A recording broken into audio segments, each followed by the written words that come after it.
Au cœur de la savane africaine, là où le soleil teintait le ciel de teintes d'or et d'ambre, s'étendait un lieu d'émerveillement paisible. Une rivière tranquille, large et lente, serpentait à travers le paysage, ses rives ornées de roseaux murmurants et de nénuphars vibrants. Avant de plonger dans ce récit, abonnez-vous, commentez et partagez.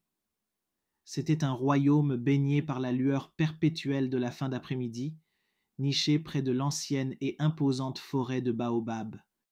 Ici, la vie se déroulait à son rythme paisible, rythmé par le soleil et le courant de l'eau.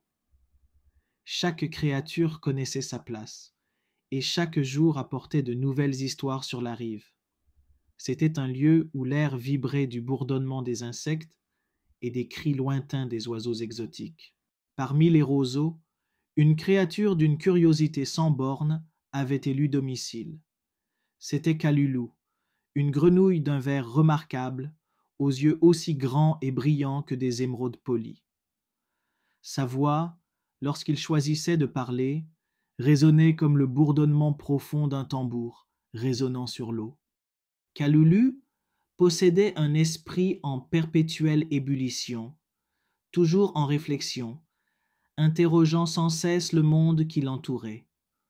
On le trouvait souvent se réchauffant les orteils sur une pierre lisse et plate, observant le ballet complexe de la vie le long de la rivière. Ses journées étaient rythmées par une contemplation silencieuse et de soudains éclairs d'interrogation. L'un des habitants les plus fascinants des rives était Ndougou, le mille-pattes. Il se déplaçait avec une fluidité naturelle, une grâce presque impossible pour une créature dotée de tant de pattes. Ses 100 membres ondulaient sous lui, comme la pluie sur un toit en tôle, une vague de mouvement envoûtante. Pour Kalulu, Ndougou était une énigme vivante, un spectacle de mouvements coordonnés. Le voyage du mille-pattes d'un nénuphar à l'autre était une performance d'une élégance pure et sans mélange. Kalulu l'observa pendant des heures, captivé par la fluidité du mouvement du mille-pattes. Par un matin ensoleillé, Kalulu observa Ndougou glisser sur une parcelle de terre humide.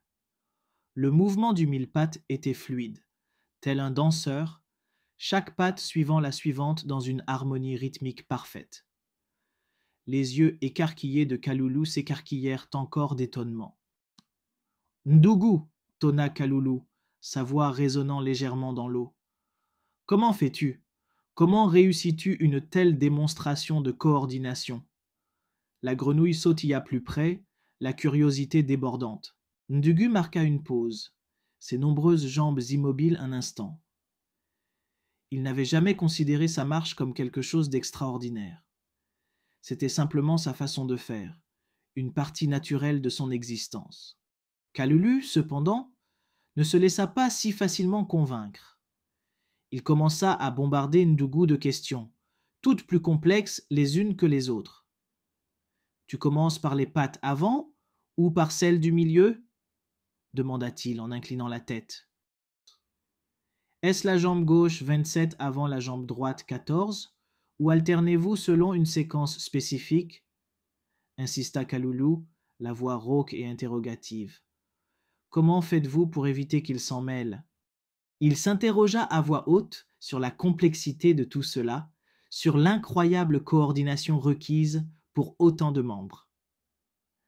Avec 100 jambes, il doit bien y avoir un moment de confusion, songea Kalulu.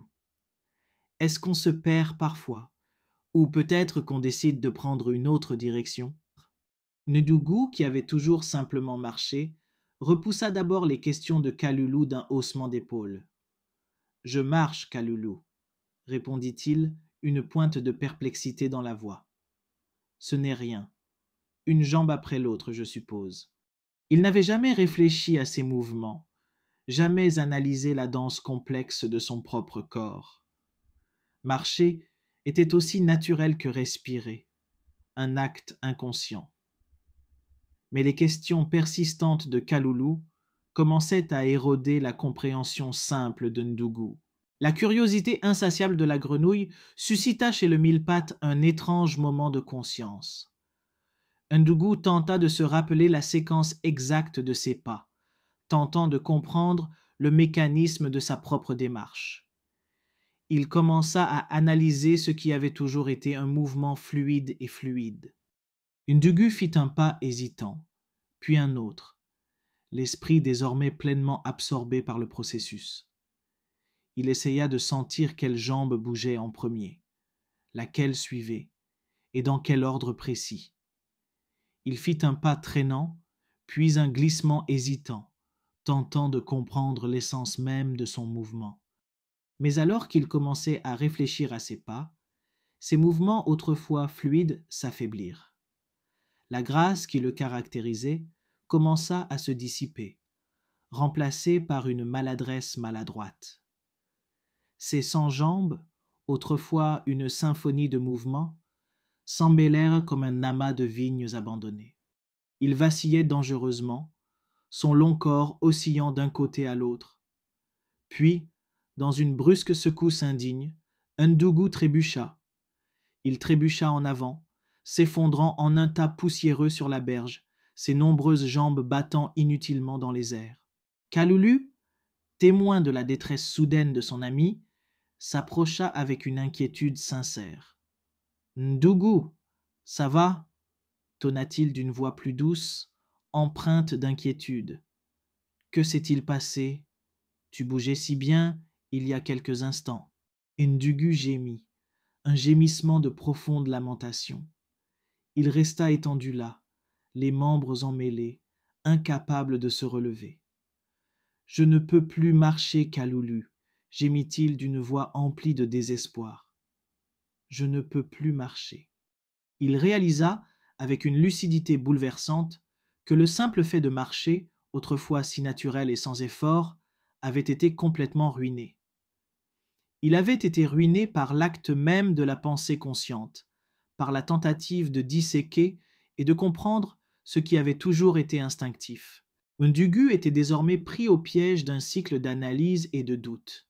Il ne pouvait plus simplement agir, il devait penser à agir et cette réflexion le paralysait. Le flux naturel avait disparu, remplacé par un casse-tête frustrant et impossible. Kaloulou, par sa curiosité débordante, avait involontairement perturbé les capacités naturelles de Ndougou.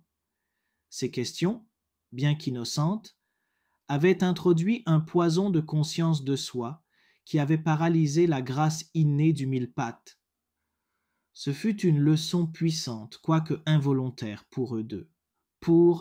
Ce conte, tiré d'une rivière, souligne l'importance de se fier à son instinct. Il souligne l'importance cruciale d'éviter les pièges de la réflexion excessive, surtout lorsqu'il s'agit de capacités profondément ancrées en nous. Parfois, la meilleure façon de performer, d'exceller véritablement, est de simplement lâcher prise. Elle nous encourage à laisser la nature suivre son cours, à permettre à nos talents innés de s'épanouir sans l'interférence d'une analyse excessive.